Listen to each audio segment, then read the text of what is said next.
All right, ladies and gentlemen, welcome back to part 2 of the June monthly market update.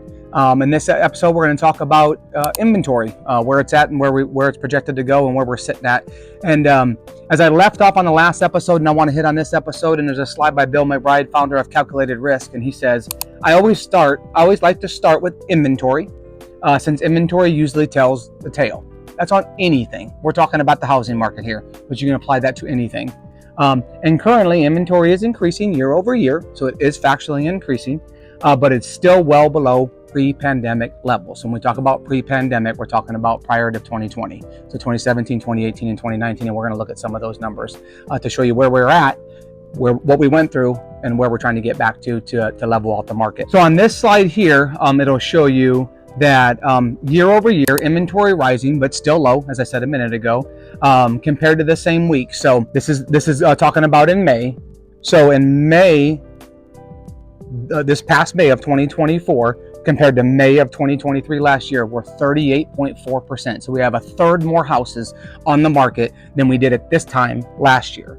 But when you compare that to pre-pandemic, so the same week in 2019, we're still below 35.7. So if you add those together, you can see we've made it up half point, but we still got a ways to go to get our inventory level where it needs to be to get out of this seller's market, level out the market more, and get back into a neutral market or even maybe a buyer's market. Another slide that kind of shows that shows the inventory where we're at.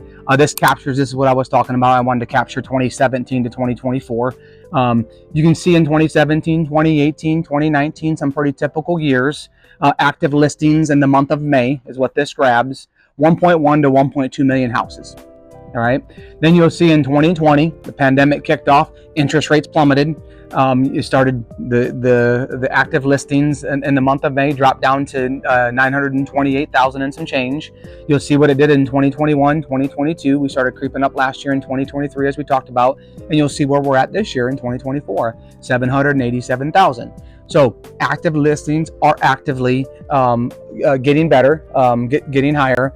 And so let's go ahead and look at this next slide here that will kind of explain that a little bit more too year over year. This next slide here shows us change in inventory year over year, sticking with the month of May, across the nation. So you can look state by state. Our national average is 35.2 increase.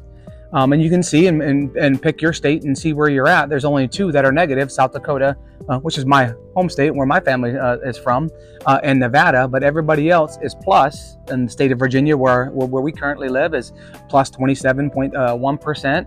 You can see Florida up 70%, Arizona 68.3%.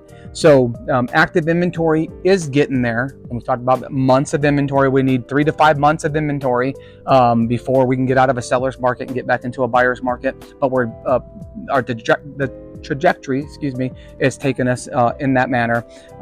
And so why the increase, you'll ask? Lance Lambert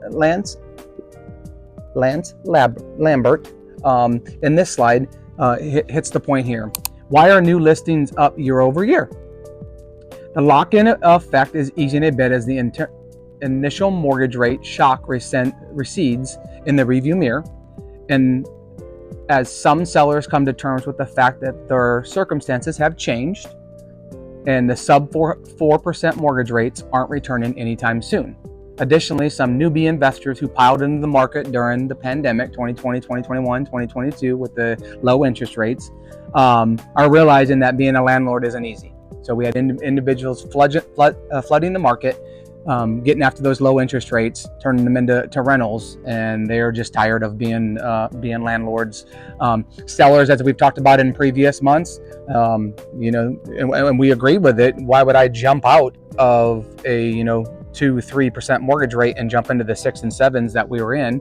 As I told you, we recently did that because it worked for our family and it worked for our budget.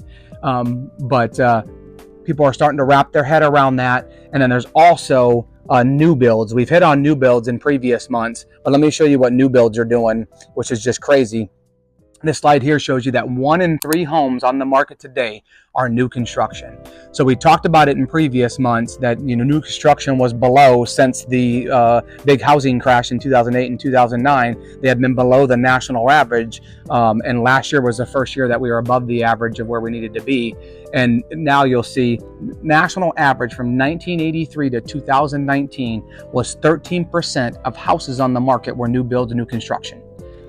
Today where we're at is 31.4. So 1 in every 3 houses that are actively on the market are new builds and new construction. So builders are getting after it. So we always tell our clients, if you have the time and it works for you for a new build, because sometimes the new builds take a little bit longer to build. If you need a house right now, new build may not be the option unless it's completed, and then maybe a couple months out. But a lot of builders are offering, especially here in Virginia, offering closing costs, if not all, a significant chunk for it. And even some builders are paying down your mortgage rates, so getting you into a better rate. So new builds are absolutely an option. So as we can see in this episode, and I wanted to show you, inventory rates are starting to get better. We've had the projection going up, over the last couple years, and this year is significant. New builds are a big part of it, and then sellers wrapping their head around, hey, my life has changed, whether I've had more kids or my kids have moved out and I'm an empty nester, or whatever the reason may be. Sellers are starting to wrap their head around, hey, I'm going to get out of my 3 or 4% mortgage and jump into that 6.5, 7% mortgage because it fits for my family's needs better. And then the new builds, as we talked about. So those are the reasons why inventory is starting to creep up. We're projecting good. We want to continue to see the mortgage rates. Like I said, the federal cut that's projected to be down in the 6.5s and 6%, as we talked about last month, at the end of this year and in the beginning of 2025. But when that happens, as we've talked about before too, you're potentially going to have more individuals, multiple offers on houses, more competition. So going back to, is it the right time to buy? These are the reasons why we continue to tell our clients it is, not because we're real estate agents, because we're following the fact-based, data-driven information that we present to you each and every month to tell you, hey, this is why, if it works for your family and it works for your budget, why we believe it's the best time to buy a house. And we'll always say that a house is one of the best investments out there, as I showed you in a previous slide. So we'll wrap that up, and we're going to talk about in the next episode the benefits of home ownership. I'm not just going to hit the financial, but also some of the emotional and the reasons why. And we'll also share with you why Shanon and I do real estate and why we believe in it so much. So we'll see you on the next episode. Thanks, guys.